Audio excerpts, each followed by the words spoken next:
आज हमको बजट पे बोलने का जो अवसर आपने प्रदान किया उसके लिए आपका हृदय से आभार प्रकट करते हैं। आभार प्रकट करते हैं अपने मुख्यमंत्री जी का। 15 मिनट है संजय जी, 15 मिनट समय आपका, बोलिए। मुख्यमंत्री जी का, उप मुख्यमंत्री जी का और अपने सचेतक जनक सिंह जी का, जिन्होंने आज बोलने का हमको अवसर दिया।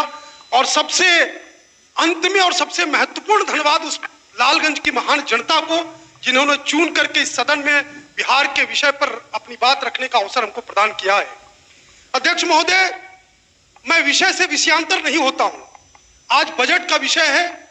मैं पूरे मनोयोग से था कि आज केवल और केवल बजट पे बोलूंगा, परंतु कल नेता प्रतिपक्ष ने जिस प्रकार से 1990 से 2005 तक के शासन का बखान किया और आज जिस प्रकार से रोशन जी 1990 से 2005 तक की सरकार के कार्यों का बखान हम सब लोगों के सामने रख रहे थे, तो हमको लगता है कि पहले उनको स्मरण कराना पड़ेगा और उसके बाद तब बिहार इस विकास के बजट के बारे में हमको बात रखनी पड़ेगी। अब आप भटकिए मत, एक एक विषय पर हम आएंगे। अध्यक्ष महोदय, 1990 से 2005 के बीच क्या हुआ? इसी बिहार ने गौतम और शिल्पी जैसे निर्मम हत्याकांडों को देखा। इसी बिहार ने शहाबुद्दीन जैसे दुर्दांत अपराधी को, एक व्यक्ति जो पिछड़े समाज का लड़का था, उसको ईंट भट्टे की चिमनी में जलाते हुए देखा। इस बिहार के लोगों ने शोरूम से गाड़ियां उठते हुए देखा। इसी बिहार के लोगों ने चीनी मिलों के उद्योगपतियों के अपहरण होते हुए देखा। इसी बिहार के लोगों ने उद्योगों का पलायन होते हुए देखा। और इसी बिहार के लोगों ने एक आईएएस शांति रहिए, शांत रहिए, सुनने का धैर्य रखिए। और इसी बिहार के लोगों ने एक आईएएस बीवी विश्वास की पत्नी चंपा विश्वास के साथ 2 वर्षों तक लगातार बलात्कार होते हुए देखा। यह 1990 से 2005 तक की सरकार थी। और उसमें क्या हुआ? एक आईएएस को उस समय में अपनी पत्नी के साथ होने वाले बलात्कार के खिलाफ थाने में मुकदमा दर्ज कराने के लिए मत बोलिए, उस समय की पुलिस के पास दौड़ लगानी पड़ी। ये बिहार का दौर, ये बिहार 1990 से 2005 तक का बिहार की जनता ने देखा है। और आदरणीय तेजस्वी जी उस समय चूंकि वो एक पाठ लेकर आए थे, लालू चालीसा का पाठ लेकर आए थे। आप याद करिए 1990 से 2005 तक किस तरह से आपके लोगों ने पिछड़े और अति पिछड़े समाज के लोगों की जमीनों पर जबरन कब्जा किया। संजय जी एक मिनट, क्या है?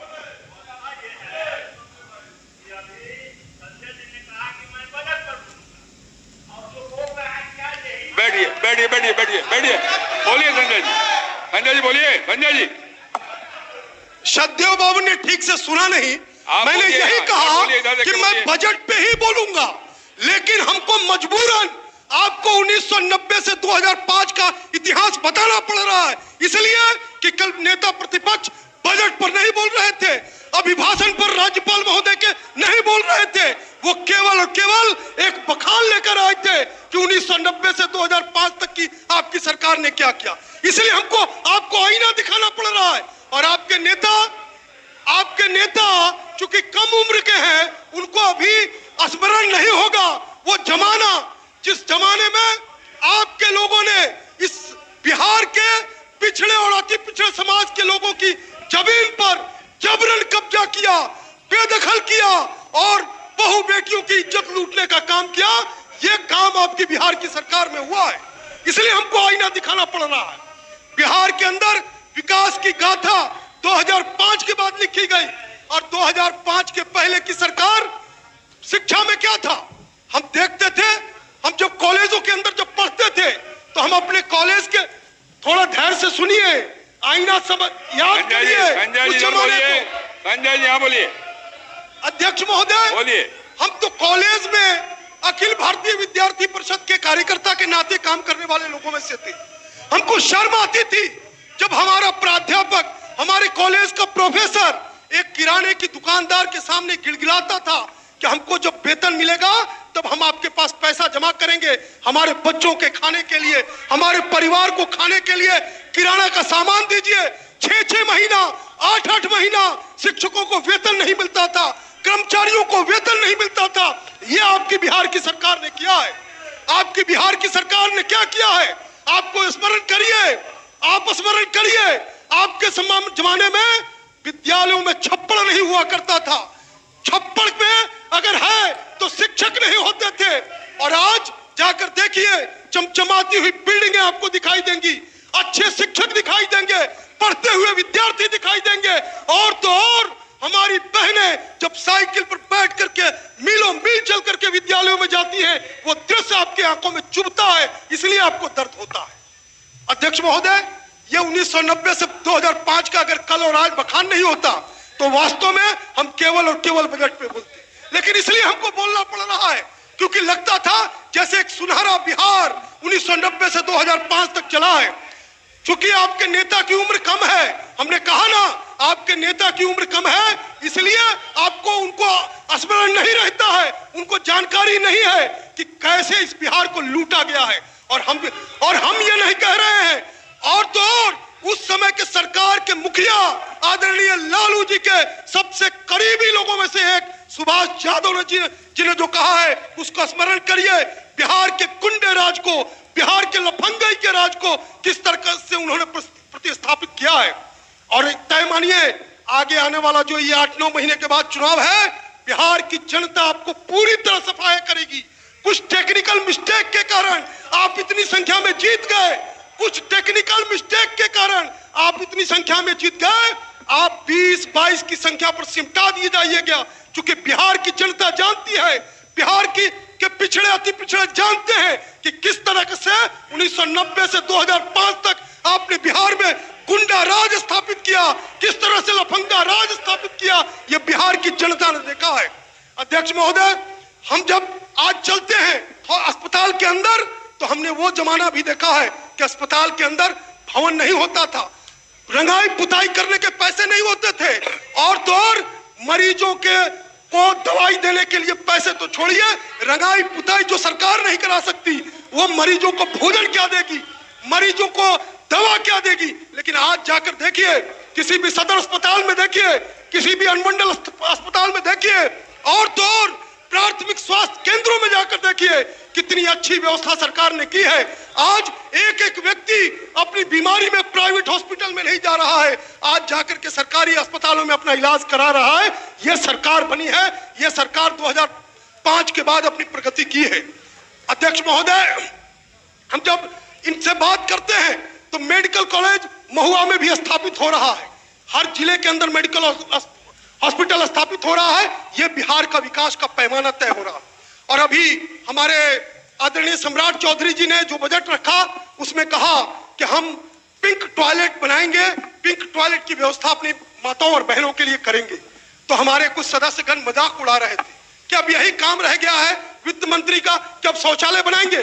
याद करिए, इस देश के प्रधानमंत्री आदरणीय नरेंद्र मोदी जी ने जब लाल किले की प्राचीर से कहा कि हम अपनी माताओं और बहनों के लिए शौचालय बना कर देंगे, तो ऐसे ही लोगों ने उनका भी मजाक उड़ाया था।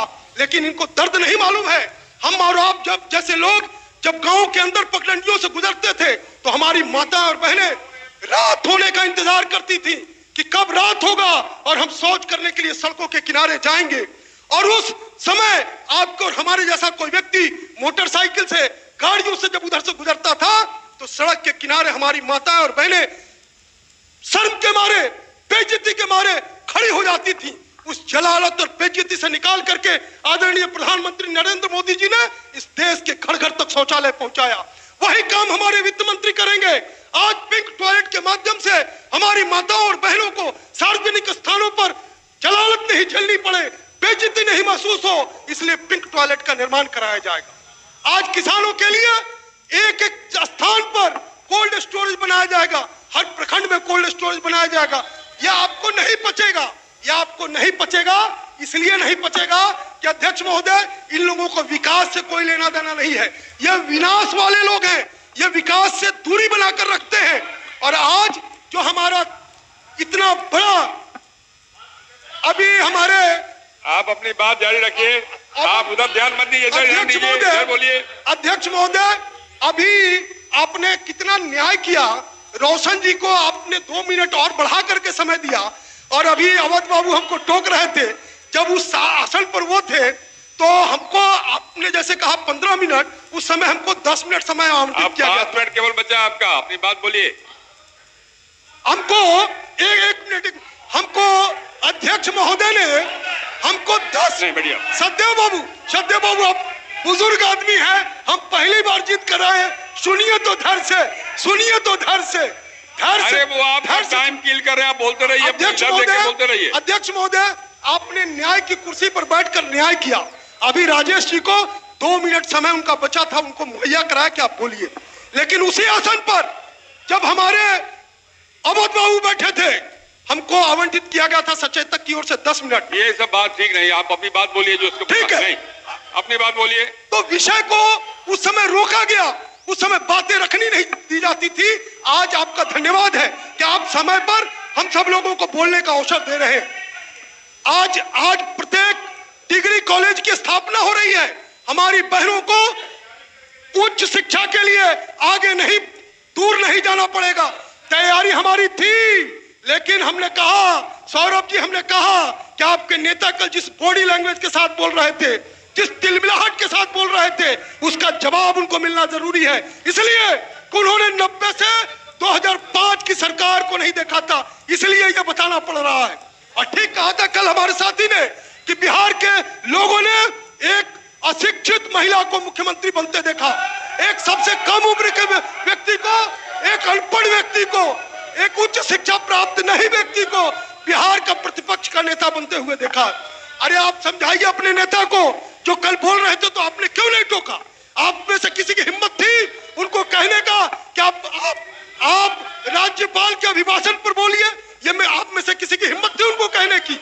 आप नहीं बोल सकते हैं, इसलिए कि उनको आईना दिखाया गया है। अध्यक्ष महोदय, बिहार की सरकार ने जो बजट प्रस्तुत किया है, उस बजट के ऊपर हम अपना समर्थन पूरा अपनी पार्टी की ओर से समर्थन करते हैं। और बिहार की जनता के लिए जो ये लोक कल्याणकारी बजट आया है, जिसमें किसानों की भी अपेक्षाओं को पूरा करने का, और आप जहां हम लोग अभी तक मूंग और उड़द और बाकी दलहन की चीजों को एमएसपी पे नहीं खरीदते थे, उसका भी प्रावधान किसानों के लिए किया गया है।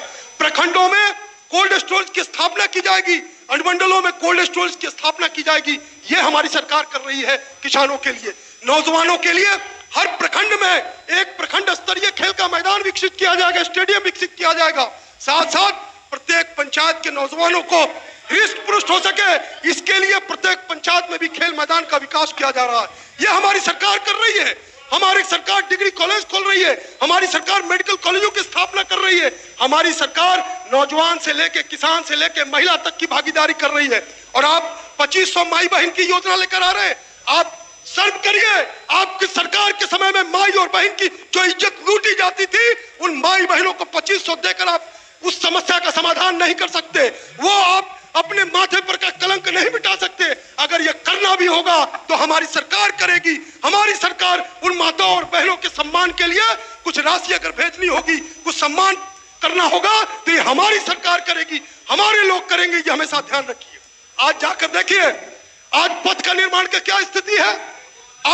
हम हाजीपुर में रहते थे, मोतिहारी में रहते थे। मोतिहारी से अगर पटना आना है तो दिन भर का समय रखना है कि मोतिहारी से हमको पटना चलकर आना है। आज क्या स्थिति है? पटना से मोतिहारी जाना है, मोतिहारी से लौटकर पटना आना है, और उसके बाद भी आपके पास समय रहेगा, आप मोतिहारी तक की यात्रा कर सकते हैं। इतनी अच्छी सड़क हमारी सड़क बन रही है। आपके इलाके में भी अगर हिम्मत है तो आप बिहार की सरकार जो सड़कें बना रही है, आप रोक तो दीजिए अपने क्षेत्र में। देखिए जनता आपका कैसा उपाय करती है। इसलिए कर रही है क्योंकि आप इसी सरकार के बदौलत, इसी सरकार के विकास के बदौलत जनता के बीच पूजे जा रहे हैं। लेकिन जनता समझ गई है, पिछड़े अति पिछड़े समाज के लोग समझ गए हैं कि अगर वो सरकार लौटेगी तो फिर वही 1990 और 2005 का शासन लौटेगा, जिसमें केवल गुंडाई होगा, केवल लफंगाई होगा, विकास की बात कोसों दूर रहेगी। अध्यक्ष महोदय, समाप्त करिए। आज के अवसर पर अपनी बात कहते हुए और एक बार पुनः लालगंज की महान जनता के प्रति आभार प्रकट करते हुए अपने नेता सम्राट चौधरी जी और अपने सचेतक महोदय के प्रति आभार प्रकट करते हुए अपनी बात समाप्त करते हैं। बहुत बहुत धन्यवाद।